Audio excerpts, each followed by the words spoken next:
What up guys, Miguel here of YugaTech, and Huawei just recently released this Y6s and we're taking it for a spin in this quick hands-on.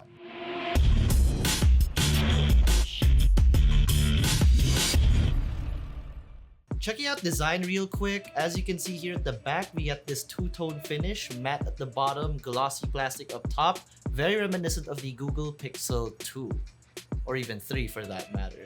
We also have a rear-mounted fingerprint scanner, which again just makes it even more reminiscent of the Pixel device. On the left side, we can find our dual SIM card tray. On the right is the volume rocker, followed by the power button. Situated up top is a 3.5mm audio jack and a noise-canceling mic for loudspeaker. At the bottom, we can find a noise-canceling mic for regular calls, which is kinda hidden in this speaker grill, a micro USB port, and a single downward-firing speaker. In front, we get a dewdrop notch, and the bezels are kinda thick, especially here at the chin and at the forehead, which is forgivable for its very affordable price point.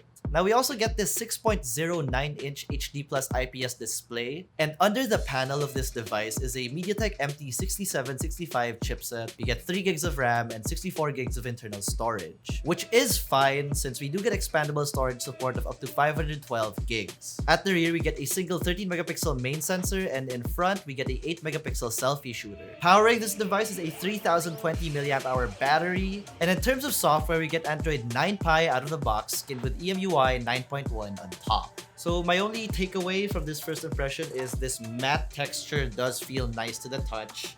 It can be somewhat of a sweat magnet if pasmado ka, but it isn't a fingerprint magnet, unlike the top part, which is the glossy part of the device. And to take this quick hands-on home, please enjoy some sample shots taken with the Y6s.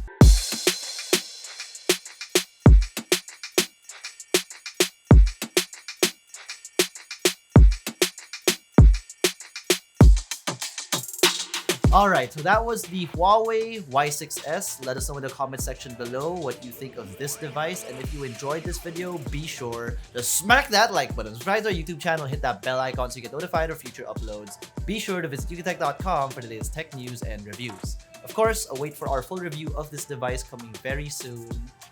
And this has been Miguel. I'll see you in the next one.